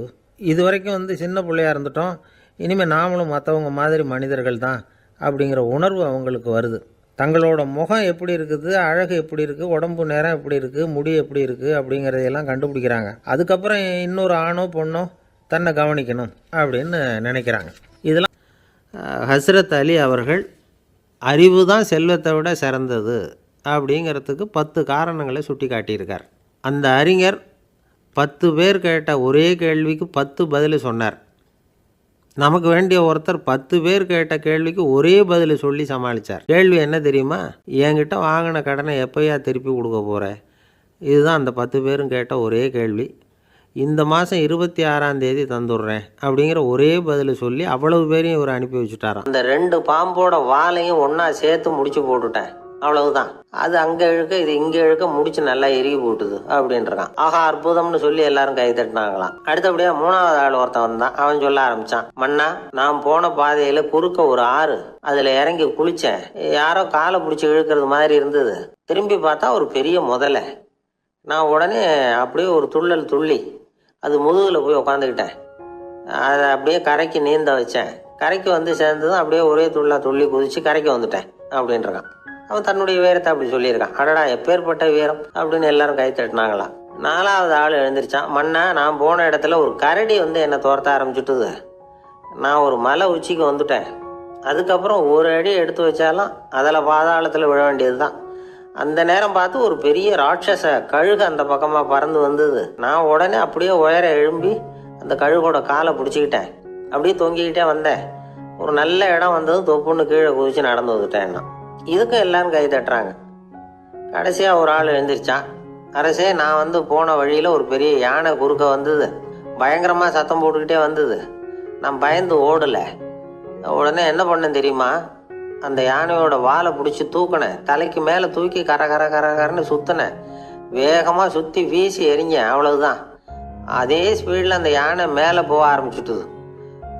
இன்னும் கூட அது போய்கிட்டே தான் இருக்குது, கீழே விழவே இல்லைன்னா. இதை கேட்டதும் ராஜாவுக்கு கோபம் வந்துட்டுது. என்ன முட்டாள்னு நினச்சிக்கிட்டு பேசுறியா? யானையை வந்து நீ வாலை பிடிச்சி தூக்குன, அதை நான் நம்பணுமா அப்படின்னார். உடனே இவன் பணிவாக பதில் சொன்னான். அரசே, ஒரு சிங்கத்து வாயில் கல் மாட்டிக்கிட்டதை நம்புறீங்க, மலைப்பாம்பு வாலை பிடிச்சி முடிச்சு போட்டதை நம்புறீங்க, முதல்ல முதுகலை சவாரி பண்ணதையும் நம்புறீங்க, கழுகு காலை பிடிச்சிக்கிட்டு பறக்கிறதையும் நம்புறீங்க. அப்படி நம்புறப்போ நான் சொன்னதை மட்டும் நம்பக்கூடாதா அப்படின்னு கேட்டானான். பொய் சொன்னவங்கெல்லாம் தலையை தொங்க போட்டுக்கிட்டாங்களாம். ராஜா அவங்கள பார்த்து சொன்னாராம், நீங்கள் எல்லாரும் என்னை முட்டாளாக்கி இருக்கிறீங்க. கடைசியாக பேசின இவன் தான் எனக்கு உண்மை எது பொய் எதுங்கிறத புரிய வச்சிருக்கிறான். இவன் தான் உண்மையான தைரியசாலி அப்படின்னு சொல்லி அவனுக்கே பரிசெல்லாம் கொடுத்து பாராட்டினாராம். இப்படி ஒரு கதை. உண்மையை நிலைநாட்டுகிறவன் தான் உண்மையான வீரன் அப்படிங்கிறத இதிலிருந்து நாம் புரிஞ்சுக்கணும். இந்த காலத்துல எல்லாம் பொய் சொன்னாதான் பிழைக்க முடியுங்கிறது ஒரு சில பேரோட நம்பிக்கை. ஒரு அப்பாவுக்கு தன் மகனுக்கு பொய் சொல்ல தெரியலையேங்கிற கவலை. பொய் சொன்னாதான் இந்த உலகத்தில் பிழைக்கலாம், ஆனால் இவனுக்கு அது தெரியலையே, அதனால் இவனை அழைச்சிட்டு போய் நடுக்கடலில் விட்டுட்டு வந்துடுவோம் அப்படின்னு அழைச்சிட்டு புறப்பட்டான். கடற்கரைக்கு போனான். மகனுக்கு சந்தேகம். எங்கேப்பா என்னை அழைச்சிட்டு போகிறேன்னு கேட்டிருக்கான். கடலில் மீன் பிடிக்க கற்றுக் கொடுக்க போகிறேன் உனக்கு அப்படின்னானா. நான் ஏற்கனவே மீன் பிடிச்சிட்டேனேன்னானா இவன் மகன். எங்கே அதுன்னு கேட்டிருக்கான். அப்பங்காரன். சுட்டு சாப்பிட்டுட்டேன்ருக்கான் புள்ள. அப்பங்காரன் பார்த்தான். சரி, நம்ம புள்ள பொழைச்சிக்கோ அப்படின்னு சொல்லி திருப்பி அழைச்சிட்டு வந்துட்டானா. ஒரு ஆள் அசையாமல் கிடக்கிறார். அவர் இருக்காரா போயிட்டாராங்கிறத எப்படி முடிவு பண்ணுறோம்? அவர் மூக்குக்கு முன்னாடி புறங்கையை வச்சு பார்க்குறோம், மூச்சு வருதா இல்லையா அப்படிங்கிறத கண்டுபிடிக்கிறதுக்காக. மூச்சுங்கிறது அவ்வளவு முக்கியமான ஒரு விஷயம். சுவாசம் இல்லைன்னா எதுவுமே இல்லை. நம்ம பூமி இருக்க அது கூட சுவாசிக்குதுங்கிறத சோவியத் விஞ்ஞானிகள் கண்டுபிடிச்சிருக்கிறாங்க. பூமிக்கு மேலே இருக்கிற மண் அடுக்கில் காற்றில் உள்ள ஆக்சிஜன் ஆக்சிகரணம் அடையுது அப்படின்னு தான் இது வரைக்கும் எல்லாரும் நம்பிக்கிட்டு இருந்தாங்க. ஆனால் இப்போ என்ன கண்டுபிடிச்சிருக்கிறாங்கன்னா, அந்த ஆக்சிஜன் பூமிக்குள்ளே 1 கிலோமீட்டர் ஆழம் வரைக்கும் ஊடுருவி போகுதான். பூமிக்குள்ளே 2 பக்கமும் பல கிலோமீட்டர் வரைக்கும் பரவுதான். பூமிக்குள்ளே இருக்கிற நீர்நிலை அடுக்குகள் தான் நுரையீரல் செய்கிற வேலையை செய்யுதான். நம்ம உடம்புல நுரையீரல் இல்லைன்னா ஒன்றும் நடக்காது. ஒரு மரத்தை தலைகீழாக தொங்க போட்டால் எப்படி இருக்கும் அப்படி யோசிச்சு பாருங்கள். அப்படி தான் இதுவும் நுரையீரலும் அப்படி தான் இருக்கும். வலது பக்கம் ஒன்று, இடது பக்கம் ஒன்று. வலது பக்கம் நுரையீரல் கொஞ்சம் பெருசாக இருக்கும். நுட்பமான நரம்பு குழாய்கள் அதில் இருக்கும். கோடிக்கணக்கான நுண்ணிய குழாய்களை வச்சுக்கிட்டு தான் அது வேலை செய்யுது. 25 கோடி குழாய்கள் இருக்கும். அதை அப்படியே முழுசாக பிரித்து பரப்புனா ஒரு டென்னிஸ் கோர்ட்டில் பாதி பரப்பளவு இருக்குமா. நுரையீரல் நிறம் கருஞ்சிவப்பு தான். புகை அதிகமாக உள்ளே போச்சுன்னா அது கருப்பாயிடுது. காற்றுல உள்ள பிராணவாயுவை இது இழுத்து எடுத்துக்கிட்டு ரத்தத்தை சுத்தப்படுத்துகிற முக்கியமான வேலையை இது செய்யுது. அசுத்த காற்றை வெளியில் அனுப்பி வச்சுடுது. ஒருத்தர் வேகமாக ஓடி வரார், அவருக்கு மூச்சு இறைக்கும். பயங்கரமாக எதையாவது பார்த்து விடுறார், உடனே மூர்ச்சி ஆகிடுவார். இது மாதிரி சமயங்களில் வேற எந்த தூண்டுதலும் இல்லாமல் நுரையீரல் தானாகவே இயங்கும். இப்படி ஒரு அவசியம் ஏற்படுறப்போ இயக்கத்தை தூண்டி விடுற முக்கியமான இணைப்பு மூளைக்கு கீழே முதுகு எலும்புக்கு மேற்பகுதியில் இருக்குது. அது உடனே சுவாசத்துக்கு அவசர உதவியை கொடுக்குது. இப்போ ஒருத்தர் பேசாமல் உட்காந்துருக்கார். இந்த சமயத்தில் அவருக்கு 1 பங்கு காற்று தேவைப்படுதுன்னு வச்சுக்கோங்க. அவர் எழுந்திரிச்சு நடக்கும் பொழுது 1.5 மடங்கு தேவைப்படும். ஓடுனார்னா 3 மடங்கு தேவைப்படும். படுத்துருக்கிறப்ப 1/2 மடங்கு தான் தேவைப்படும். இதுக்கு நிமிஷத்துக்கு 16 தடவை மூச்சு விட்டாகணும். இப்படி சாதாரணமாக உள்ளே இழுக்கிற காற்று கொஞ்சம்தான் இருந்தாலும் இது மாதிரி 8 மடங்கு காற்றை உள்ளே இழுத்து வச்சுக்கிற சாமர்த்தியம் நுரையீரலுக்கு இருக்குதான். தண்ணி, நுண்கிருமிகள், ரசாயன பொருள் இப்படி எது உள்ளே போனாலும் நுரையீரல் சமாளிச்சுக்கும். 30 வருஷமாக விடாத புகை பிடிக்கிறவர் தொடர்ந்து உள்ளே அனுப்பி வைக்கிற புகையை கூட சமாளிக்குதுன்னா பார்த்துங்களேன். உள்ளே போகிற புகை நுட்பமான சுவாச முடிச்சுகளை அழிச்சு விடுது. கறி புகை அது மேலே படிஞ்சு உபயோகம் இல்லாமல் பண்ணிவிடுது. ஆனாலும் தேவைக்கு அதிகமாக 8 மடங்கு கூடுதலாக சுவாச முடிச்சுகள் நம்ம உடம்புக்குள்ளே இருக்கிறதுனால சமாளிக்க முடியுது. சமாளிக்க முடியலன்னா சில சமயம் மூச்சு திணறும். அதை ஒரு எச்சரிக்கையாக எடுத்துக்கிட்டு புகை பிடிக்கிற பழக்கத்தை விட்டுடணும். அதுதான் நல்லது. ஆனால் அப்படி யார் விடுறது? இணை பிரியாத 2 நண்பர்கள் இருந்தாங்களாம். 2 பேரும் விடாமல் சிகரெட்டு குடிக்கிறவங்க. அதில் ஒருத்தன் செத்து போட்டான். இன்னொருத்தன் அதுக்கப்புறம் 2 சிகரெட்டாக குடிக்க ஆரம்பித்தானா. ஏன் இப்படி பண்ணுறேன்னு கேட்டிருக்காங்க. நான் ஒரு சிகரெட்டு தான் குடிக்கிறேன், செத்து போன என்னுடைய ஃப்ரெண்டு இருக்கானே செத்து போனவன், அவனுக்காக இன்னொரு சிகரெட்டு குடிக்கிறேன் அப்படின்னு நானா. இது ரொம்ப ஆபத்து, விட்டுடு அப்படின்னு சொல்லியிருக்காங்க. சரின்னு ஒத்துக்கிட்டான். ஆனால் அதுக்கப்புறமும் ஒரு சிகரெட் வீதமாக குடிச்சிக்கிட்டே இருந்தான். சிகரெட்டு பழக்கத்தை நீ இன்னும் விடலையான்னு கேட்டாங்களாம். அந்த பழக்கத்தை நான் எப்போவோ விட்டுட்டேன், இப்போ நான் குடிக்கிறது என் ஃப்ரெண்டுக்காக அப்படின்னு நானா. இவங்கெல்லாம் எப்படி திருந்துறது? வாழ்க்கையில் சில சந்தர்ப்பங்களில் நாம் சில அவமானங்களை சந்திச்சே தீர வேண்டியிருக்கு. என்ன பண்ணுறது, காலம் அப்படி. அவமானப்படுறவங்க உடனே அடங்கி போயிடுறது தான் உலக வழக்கம். அவமானப்பட்டால் உடனே சீறி எழுறவங்களும் உண்டு. ஆனால் அதையே ஒரு சவாலாக எடுத்துக்கிட்டு முன்னுக்கு வர்றவங்களும் சில பேர் இருக்கிறாங்க. அவங்க ரொம்ப அபூர்வம். இன்றைக்கி மனோதத்துவ நிபுணர்கள்லாம் என்ன சொல்கிறாங்க தெரியுமா? அவமானப்பட்டுட்டா உடனே அடங்கி போயிடக்கூடாதான். அதையே ஒரு சவாலாக எடுத்துக்கிட்டு மனசில் ஒரு வைராக்கியத்தோடு முயற்சி பண்ணினா வாழ்க்கையில் எல்லாரும் முன்னேறலாம். அவமானம்ங்கிறத நாம் வைராக்கியமாக மாற்றிக்கணும். அதுதான் வெற்றிக்கு வழி. ராமர் இந்த பூமியில் பிறந்ததே ஒரு வைராக்கியத்தினால தான் சார் அப்படின்னார் ஒருத்தர். எப்படிங்க அது அப்படின்னு கேட்டேன். அவர் சொன்னார், தசரதருக்கு ராமர் குழந்தையா பிறக்கணும், அப்போ தான் இங்கே இருக்கிற கஷ்டங்கள்லாம் நீங்கும் அப்படின்னு சர்வ லோகமும் எதிர்பார்த்துக்கிட்டு இருக்குது. ஆனால் அவர் எப்போ பிறப்பார் அப்படின்னு யாருக்கும் தெரியல. அந்த காரியம் சீக்கிரம் நடக்கணுமே, அதுக்கு என்ன பண்ணுறது? நாரதர் வந்தார் ஒரு நாள் தசரதரை தேடி. தசரதா, உனக்கு ஒரு செய்தி தெரியுமான்னு ஆரம்பித்தார். அவர் எப்பவும் இப்படித்தானே ஆரம்பிக்கிறது வழக்கம். என்ன விஷயம்னு கேட்டார் தசரதர். தசரதா, நீ அடிக்கடி உன்னோட தேரில் ஏறிக்கிட்டு தேவலோகத்துக்கு போகிற, அங்கே போகிற வர்ற எல்லாம் பண்ணிகிட்ருக்க, எல்லாம் சரி. தேவலோகத்துலேயும் உன்னை நல்லபடியாக தான் வரவேற்கிறாங்க. தேவேந்திரன் உன்னை பிரியமாக அழைச்சிக்கிட்டு போய் தன்னுடைய அரியாசனத்திலேயே தனக்கு பக்கத்திலேயே உட்கார வைக்கிறான். நீ சந்தோஷமாக உட்காந்து பேசிவிட்டு வந்துடுற. ஆனால் நீ இங்கே வந்ததுக்கு அப்புறம் அங்கே என்ன நடக்குது தெரியுமா உனக்கு அப்படின்னாரான் நாரதர். என்ன நடக்குது எனக்கு ஒன்றும் தெரியலையே அப்படின்னாரான் தசரதர். நாரதர்கிட்ட கிட்டத்தில் கேட்டிருக்கார், கொஞ்சம் சொல்லுங்கள் என்னது அப்படின்னு. அவர் நெருங்கி வந்தாராம். நாரதரும் மெதுவாக அவர் காதோட காதாக சொன்னாராம். அதாவது நம்ம பாஷையில் சொல்லப்போனால் பற்ற வைக்கிறார். நீ அங்கே தேவேந்திரன்கிட்ட உட்காந்து பேசிவிட்டு வந்த பிறகு நீ அங்கே உட்காந்துருந்த அரியாசனத்தை தண்ணி ஊற்றி கழுவி சுத்தப்படுத்துகிறாங்க. நீ என்ன அந்த அளவுக்கு சுத்தம் இல்லாத ஆளா? தினம் குளிக்காமையாக இருக்கிற அப்படின்னாராம். தசரதருக்கு இது ரொம்ப அவமானமாக போயிட்டுது. அப்படியா செய்கிறாங்க அப்படின்னாராம். ஆமாம், நீ வேணும்னா நான் சொல்கிறது உண்மையாக இல்லையா அப்படின்னு சோதனை பண்ணி பார்த்துக்கோ அப்படின்னாரான் நாரதர். உடனே தசரதர் இதுக்காகவே புறப்பட்டு தேவலோகம் போனார். அங்கே வழக்கம் போலவே இவரை கூப்பிட்டு உட்கார வச்சு பேசிக்கிட்டு இருந்தான் தேவேந்திரன். கொஞ்ச நேரம் பேசிக்கிட்டு இருந்துட்டு சரி நான் கிளம்புறேன்னு புறப்பட்டார். சரி, அவனும் வாசல் வரைக்கும் வழி அனுப்பி வச்சுட்டு உள்ளே போயிட்டான். தசரதர் வெளியில் கொஞ்ச நேரம் மறைஞ்சி இருந்துட்டு மெதுவாக உள்ளே எட்டி பார்த்தார் என்ன நடக்குதுன்னு. நாரதர் சொன்னது உண்மைதான். தசரதர் உட்காந்துருந்த ஆசனத்தை அங்கே 2 தேவர்கள் கழுவி சுத்தப்படுத்திக்கிட்டு இருக்கிறாங்க. தசரதரால் இதை தாங்கிக்க முடியல. அவருக்கு ரொம்ப அவமானமாக போச்சு. நேராக கிடுகிடுன்னு தேவேந்திரங்கிட்டே போனார். நான் உட்காந்துருந்த இருக்கையே சுத்தம் பண்ணுறியே, நான் என்ன அந்த அளவுக்கு பாவியா அப்படின்னு கேட்டார். ரொம்ப கோபமாக கேட்டார். தசரதரே, மனுஷனுக்கு 3 கடன்கள் உண்டு. தேவ கடன், ரிஷி கடன், பித்ரு கடன். இதை தீர்க்காதவன் பாவியாகிறான். இதில் மகனை பெறுவதால் தான் பித்ரு கடன் தீரும். உனக்கு மகன் கிடையாது, அதனால் நீ பாவி ஆகிற. பாவி உட்காந்துருந்த இடம்ங்கிறதுனால அதை சுத்தம் செய்ய வேண்டியது எங்கள் கடமை அப்படின்னு நானாம் தேவேந்திரன். இந்த இடத்துல தசரதருக்கு ஏற்பட்ட அவமானம் ஒரு வைராக்கியமாக மாறிச்சு.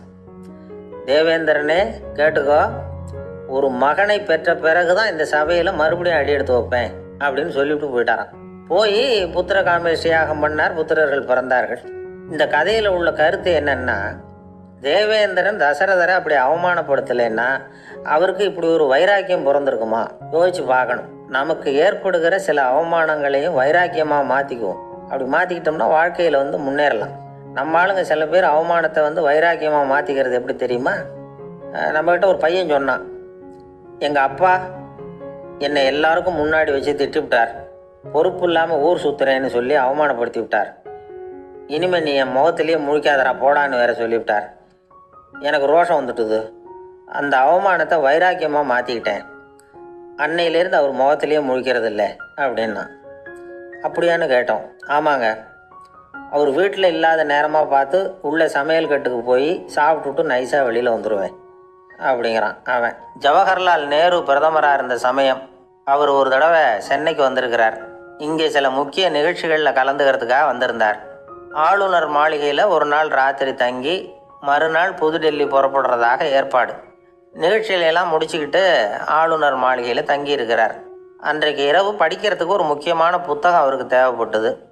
அந்த சமயத்தில் உலக அளவில் ஒரு முக்கியமான பொருளாதாரம் சம்பந்தமான ஒரு புத்தகம் வெளியாகி இருக்கிற விஷயம் அவருக்கு தெரியும். அந்த புத்தகம் மெட்ராஸுக்கு வந்திருக்குமா, அது இங்கே கிடைக்குமா அப்படின்னு விசாரிச்சிருக்கிறார் நேருஜி. அவர் இப்படி கேட்ட உடனே அங்கே இருந்தவங்கெல்லாம் ரொம்ப பரபரப்பாக செயல்பட ஆரம்பிச்சுட்டாங்க.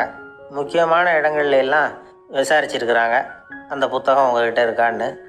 சென்னையில் உள்ள கன்னிமாரா நூல் நிலையத்துக்கு எப்படியும் அந்த புத்தகம் வந்திருக்கணும் அப்படின்னு ஒரு நம்பிக்கை.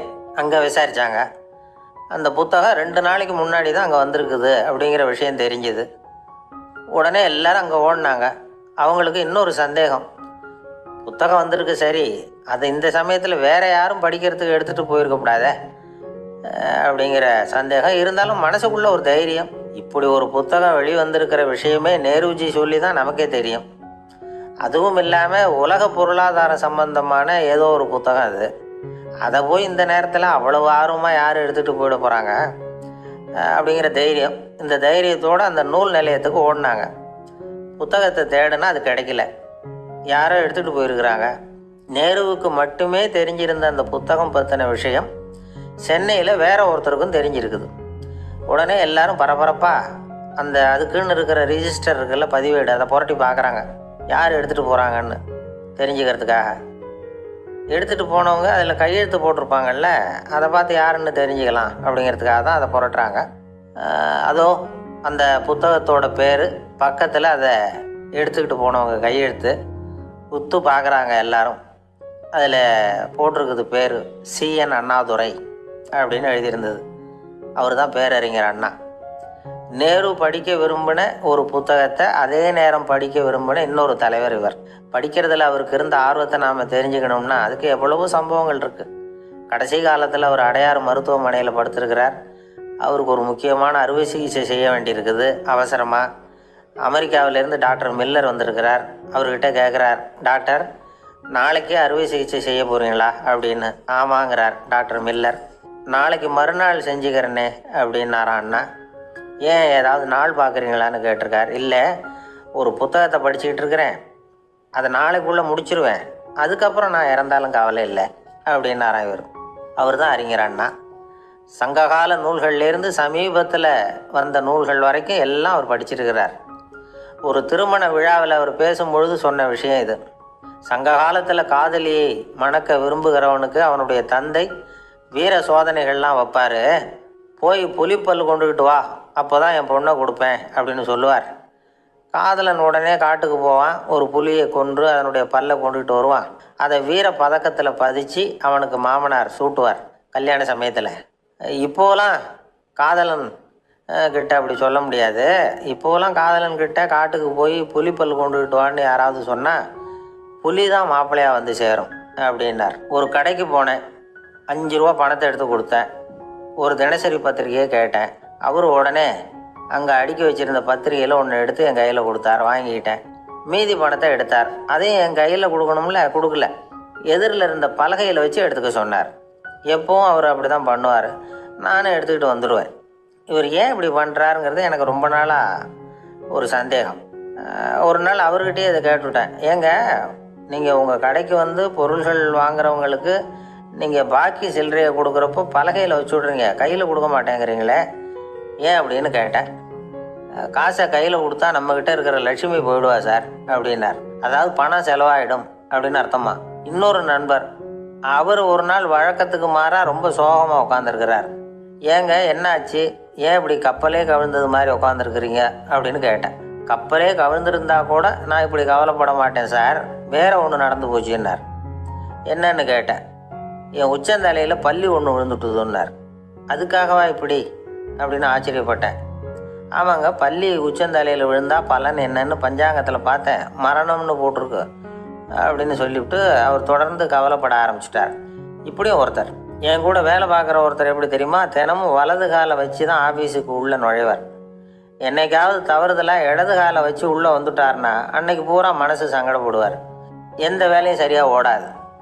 கேரம் போர்டு ஆடுற ஒருத்தர் எப்போ ஆட உட்காந்தாலும் ஸ்ட்ரைக்கரை கை தவறி கீழே விழுற மாதிரி பண்ணி அதுக்கப்புறம் அதை எடுத்துக்கிட்டு ஆட உட்காருவார். ஏன்னா எப்போவும் ஒரு தடவை நிஜமாகவே அது கை தவறி கீழே விழுந்திருக்குது, அன்னைக்கு பிரமாதமாக ஜெயிச்சுட்டார். உடனே ஒரு முடிவுக்கு வந்துட்டார், கை தவறுனா லாபம் அப்படின்னு. ஆனால் ஒருத்தர் எப்படி தெரியுமா, அவர் வெளியில் கிளம்புற சமயம் பக்கத்து வீட்டு ரேடியோவில் மியாவ் மியாவ் பூனை குட்டின்னு பாட்டு சத்தம் கேட்டால் கூட போதும், சகனம் சரியில்லைன்னு பிரயாணத்தை கேன்சல் பண்ணி விடுவார். இப்போ இவ்வளவும் எதுக்கு சொல்கிறோம்னா, அளவுக்கு மீறின சகுன நம்பிக்கைகள் இருக்குது பாருங்கள், இதோட பயமும் சேர்ந்துக்கிட்டதுன்னு வச்சுக்கோங்க, இது ஒருத்தருடைய மனநிலையை பாதிச்சிடும். இது உளவியல் நிபுணர்கள் சொல்கிற கருத்து. வாழ்க்கையே தடுமாற வச்சிரும். பாதுகாப்பு இல்லாத உணர்வு, ஒரு விதமான டிப்ரெஷன் மனநிலை, இதெல்லாம் தான் இதுக்கு காரணமாக அமையலாம். சில பேர் காய்கறி நறுக்க கத்தியை கையில் எடுத்தால் கூட நேரம் சரியாக இருக்கா அப்படின்னு பார்த்துட்டு தான் வேலையை ஆரம்பிக்கிறது வழக்கம். அறிவு தான் மனசுக்கு வாத்தியாராக இருக்கணும், அப்போ தான் வாழ்க்கை நிம்மதியாக இருக்கும். அறிவு மனசு சொல்கிறபடியெல்லாம் கேட்க ஆரம்பிச்சுட்டுதுன்னா இடைஞ்சல் தான். ஒருத்தருக்கு 7ஆம் நம்பர் தான் ராசியான நம்பராம். 7ஆம் தேதி தான் எந்த காரியத்தையும் ஆரம்பிப்பாராம். 7 எழுத்து வர்றது மாதிரி பேரை மாற்றி வச்சுக்கிட்டார். 7 மணிக்கு தான் தினமும் எழுந்திருப்பார். 7ஆம் நம்பர் வீட்டில் தான் குடியிருக்கார். கல்யாணம் கூட 7ஆம் தேதி தான் பண்ணிக்கிட்டார். அவர் ஒரு நாள் குதிரை பந்தயத்துக்கு போனாராம். குதிரையோட பேரையெல்லாம் பார்த்தார். ஒரு குதிரையோட பேர் 7 எழுத்தில் அமைஞ்சிருந்தது. 7 தானே இவருக்கு அதிர்ஷ்ட நம்பர். அதனால் உடனே அது பேரில் பணத்தை கட்டினார். பந்தயம் நடந்தது. என்ன சார் ஆச்சுன்னு கேட்டாங்க. நான் பணம் கட்டின அந்த என்னோட குதிரை 7ஆவதாக சேர்ந்தது சார் அப்படின்னாராம் சோகமாக. ஒரு காலத்தில் பிரஷ்யா அப்படின்னு ஒரு தேசம் இருந்தது. இப்போ ஜெர்மனி இருக்குல்ல, இதோட பெரும்பகுதி ஒரு காலத்தில் பிரஷ்யாங்கிற பேரில் இருந்தது. அப்போ அதுக்கு அரசராக இருந்தவர் மகா ஃப்ரெடரிக், அதாவது ஃப்ரெடரிக் தி கிரேட் அப்படின்னு சொல்லுவாங்க. அந்த ராஜாவுக்கு ஒரு சந்தேகம், நாம் பல வகையான வரிகளை விதித்து வசூல் பண்ணுறோம், அப்படி பண்ணி வருமானம் குறைஞ்சிக்கிட்டே போகுதே, இதுக்கு என்ன காரணமாக இருக்கும்? இதுதான் அவருக்கு ஏற்பட்ட சந்தேகம். ஒரு சமயம் அந்த அரசர் தம்முடைய அமைச்சர்களையும் பிரபுக்களையும் தளபதிகளையும் கூப்பிட்டு ஒரு விருந்து வச்சார். விருந்து முடிஞ்சதும் அவங்கள பார்த்து இந்த சந்தேகத்தை கேட்டார். வரிகள் அதிகமாக விதித்து வருமானம் குறையறதுக்கு என்ன காரணம் அப்படின்னு கேட்டார். பல பேருக்கு இதுக்கு சரியாக பதில் சொல்ல தெரியல. அனுபவசாலியான ஒரு தளபதி எழுந்திருச்சார். அரசே, அது எப்படிங்கிறத இப்போ உங்களுக்கு காட்டுறேன்னார். உடனே ஒரு பெரிய பனிக்கட்டி ஒன்று தன்னுடைய கையில் எடுத்தார். அதை அப்படியும் எப்படியும் திருப்பி பார்த்தார். அப்புறம் அடுத்தவர்கிட்ட கொடுத்தார். அவரும் அதை அப்படியும் இப்படியும் திருப்பி பார்த்துட்டு அடுத்தபடியாக இருந்தவர்கிட்ட கொடுத்தார். இப்படியே இதை ஒவ்வொருத்தராக பார்த்துட்டு ஒவ்வொரு கையாக மாறி கடைசியில் மன்னர் கைக்கு போய் சேர்ந்தது. மன்னர் கைக்கு அந்த பனிக்கட்டி போய் சேர்ந்தப்போ அது கொஞ்சம் கொஞ்சமாக உருகி ஒரு பட்டாணி கடலை சைஸுக்கு ஆகிடுது. மன்னர் யோசனை பண்ணார், வரி அதிகமாக போட்டாலும் சேர்றது குறைவாக இருக்கிறதுக்கு என்ன காரணம் அப்படிங்கிறது அவருக்கு புரிஞ்சு போச்சு. காலம்தான் மாறிட்டு இருக்கே தவிர இந்த கையூட்டு வாங்குற பழக்கம் மாறினதாக தெரியல. இன்னொரு ராஜா இருந்தார். அவர் தன்னுடைய ராஜாங்கத்தில் லஞ்ச ஊழலே சுத்தமாக இருக்கக்கூடாது அப்படின்னு நினச்சார். அவர்கிட்ட பல்வேறு துறைகளுக்கும் பொறுப்பாக இருந்த பல பேரும் ரொம்ப சுத்தமாகவும் நேர்மையாகவும் இருந்தாங்க. ஒரே ஒருத்தர் மட்டும் எல்லார்கிட்டையும் லஞ்சம் வாங்கிட்டே இருந்தார். அவரை வேறு வேறு துறைகளுக்கு மாற்றி பார்த்தாரு. அந்த ராஜா என்னென்னமோ பண்ணி பார்க்குறாரு. எந்த வேலையை கொடுத்தாலும் அதுலேயும் லஞ்சம் வாங்கிறதுக்கு ஒரு வழியை உண்டு பண்ணிக்குவார் அந்த ஆள். ராஜாவுக்கு இது ஒரு பெரிய தலைவலியாக போயிட்டுது. இவர் என்ன பண்ணுறது, இவருக்கு என்ன வேலையை கொடுக்கறது, கொஞ்சம் கூட லஞ்சம் வாங்கிறதுக்கு சான்ஸே இல்லாத ஒரு வேலையை கொடுக்கணும் அப்படின்னு திட்டம் போட்டார். ஒரு நாள் அவருக்கு அந்த உத்தரவும் போட்டுட்டார். அதாவது அவருக்கு என்ன வேலைன்னா, கடற்கரையில் தான் அவருக்கு ஆஃபீஸ். அங்கேயே இருந்துக்க வேண்டியது. தினமும் எத்தனை கடல் அலை கரையில் மோதுது அப்படிங்கிறத கணக்கெடுத்து ராஜாவுக்கு தெரிவிக்க